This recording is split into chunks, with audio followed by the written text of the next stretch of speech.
प्रधानमंत्री मोदी इजरायल के दौरे पर हैं।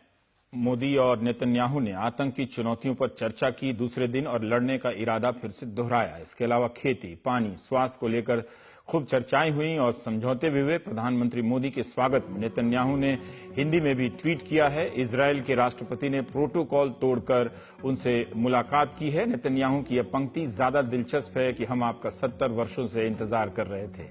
समझौते की बारीकी से ज्यादा प्रधानमंत्री और मोशे की मुलाकात खास रही। मोशे 2008 के मुंबई हमले में बच गया था। 11 साल का हो गया है अब। उसके दादा ने कहा कि वह बड़ा होकर रवि ही बनेगा और भारत ही जाएगा।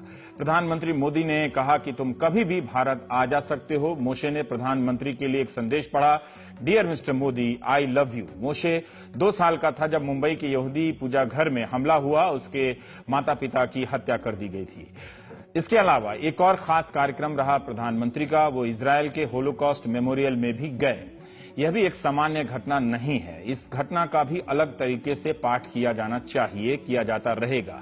प्रधानमंत्री ने अपने अनुभव को दर्ज किया और इसे poignant reminder of unspeakable evil बताया। मतलब एक ऐसी दुष्टता की मर्मस्पर्शी याद जिसे बताने के लिए शब्द नहीं।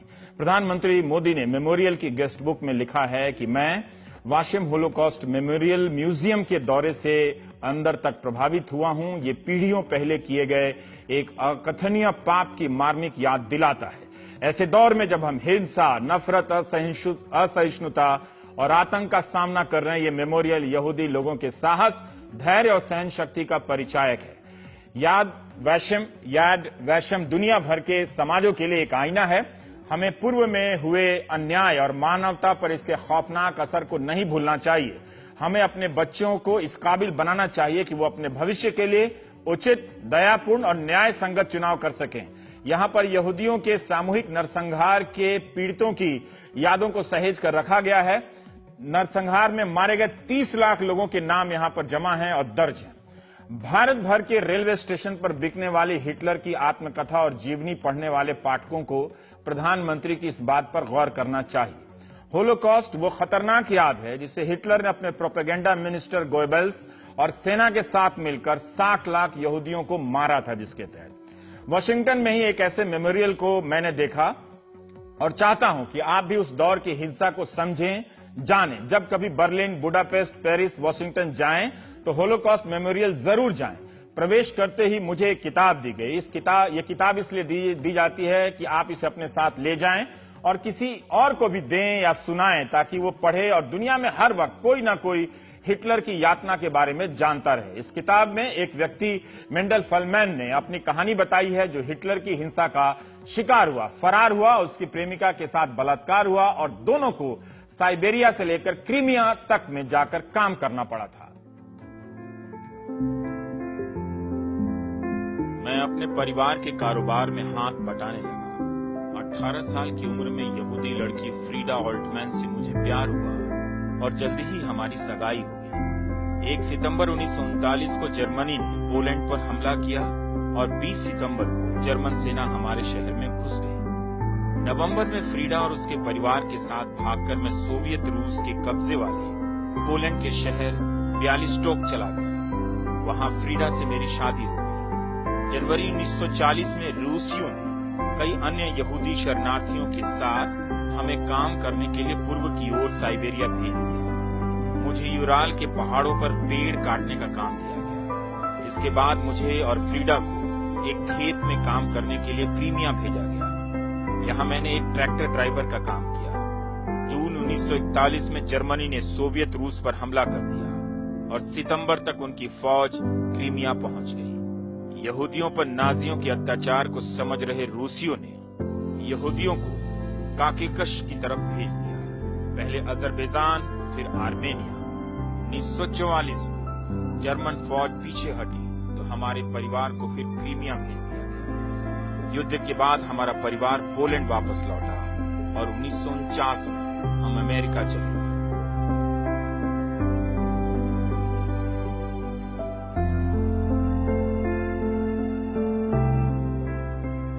की कहानी है जो बच गए थे, मगर जो नहीं बचे ऐसे लाखों लोग अपनी कहानी कहीं दर्ज भी नहीं करा पाए। वॉशिंगटन के मेमोरियल में घुसते ही मैं सहम गया।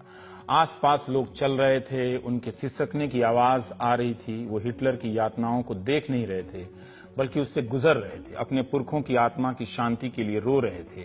तभी मेरी नजर एक कोने पर पड़ी, जहां बड़ी संख्या में जूते रखे हुए थे। ये जूते इस तरह से रखे हुए थे जैसे लाशें एक दूसरे के ऊपर लदी फदी हों। ऐसा लग रहा था इन जूतों में आज भी आत्माएं करा रही हैं।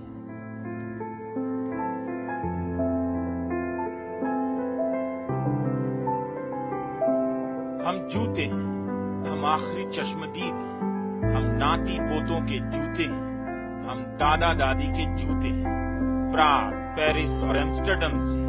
और क्योंकि हम सिर्फ कपड़े और चमड़े से बने हैं, खून और मांस से नहीं, हम में से हर एक नरक की उस आग से बच गया।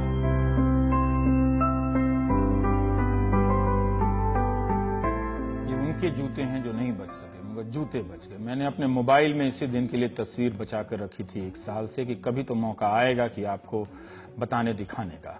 खासकर उन लोगों को जो राम जी के देश में हिटलर का ख्वाब देखते रहते हैं। मेमोरियल के भीतर अंधेरा छाया हुआ था। एक दीवार पर बहुत सारी तस्वीरें लगी थीं। हर तस्वीर जैसे पूछ रही हो कि क्या आपके पुरखों ने हिटलर की यातना का विरोध किया था? क्या आप अभी हिटलर जैसी किसी आशंका या संभावना का विरोध करते हैं? यहां पर पहुंचते ही सब्र टूटने लगा। इतनी सारी तस्वीरें जैसे हम सभी का 1930 के दशक से इंतजार कर रही हूं कि आओ और बताओ। आप जानते हैं, तब दुनिया हिटलर की यातना पर चुप हो गई थी। जर्मनी के लोग अपनी लाचारी के चादर में छिप गए थे। पड़ोसियों ने देखकर भी अनदेखा कर दिया कि यातना से तंग आकर यहूदी परिवार खिड़की से कूदकर आत्महत्या कर रहे हैं। ऐसे लोगों के लिए भी एक तस्वीर है जो आपकी स्क्रीन पर है। यहां पर कब से हम जैसों का इंतजार कर रही है, जिसपे लिखा है कि कुछ पड़ोसी भी थे जो या तो उसमें शामिल थे या चुप थे। देखिएगा, ऐसी कहीं हिंसा हो या कहीं हिटलर बनने की कोशिश हो तो पड़ोसी होने का फर्ज निभा दीजिएगा, वरना आपका भी कोई ऐसी तस्वीर लगाकर सदियों तक इंतजार करेगा। हम विदेश जाते हैं, एयरपोर्ट और फ्लाईओवर पर सेल्फी खींचकर चले आते हैं। यूरोप के कई शहरों में बहुत अच्छे मेमोरियल हैं, म्यूजियम हैं। वहां जाया कीजिए। मैं किसी के फेसबुक में ऐसी जगहों की तस्वीरें नहीं देखता हूं, तो पता चलता है कि लोगों को ठीक से घूमने का सलीका भी नहीं मालूम है। उन ऐसी जगहों पर भी जाया कीजिए। वॉशिंगटन के होलोकॉस्ट मेमोरियल में शीशे का एक कमरा बना देखा मैंने।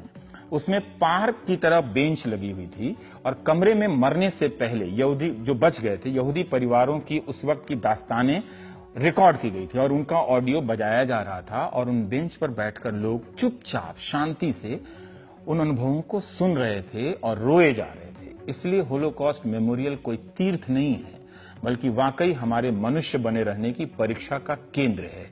हिटलर ने सिर्फ यहूदियों को ही नहीं मारा, उस सनकी ने पागल और विकलांग लोगों को भी मारा, अस्पताल से उठवाकर कम्युनिस्टों को भी मारा, सोशलिस्टों को भी मारा। नस्ल सुधारने चला था, नस्ल बिगाड़ने का पेड़ लगा गया इस हरी भरी दुनिया में। हम सब ने कंसंट्रेशन कैंप के बारे में पढ़ा या सुना होगा, जहां के गैस चैम्बर में लोगों को डालकर हिटलर ने लाखों यहूदियों को मरवा दिया। जर्मनी ही नहीं, यूरोप के दूसरे शहरों में भी इस तरह के यहूदियों को मारने के लिए कत्लखाने खोले गए थे। इस तस्वीर में लोगों को कपड़े उतारकर नहलाया जा रहा है, जिससे पता चलता है, और फिर गैस चैम्बर में ले जाया जा रहा है। जिसे मारा जाता था, पहले उससे कहा जाता था कि चाहते हो दफन होना तो कब्र खोद जाओ। मरने से पहले उससे उसकी कब्र खुदवाई जाती थी। काश इस तरह का संग्रहालय रूस में भी होता तो स्टालिन के आतंक को दुनिया महसूस करती। भारत में भी होता तो अलग अलग दंगों और नरसंहारों को पीढ़ियां महसूस कर पाती। इस मेमोरियल को एक बार देख लेंगे तो फिर मजाक में भी नहीं कहेंगे कि भारत को हिटलर जैसा नेता चाहिए।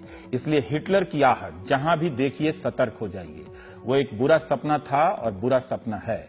उसके दौर की जर्मनी में हर दीवार पर उसकी तस्वीर हुआ करती थी।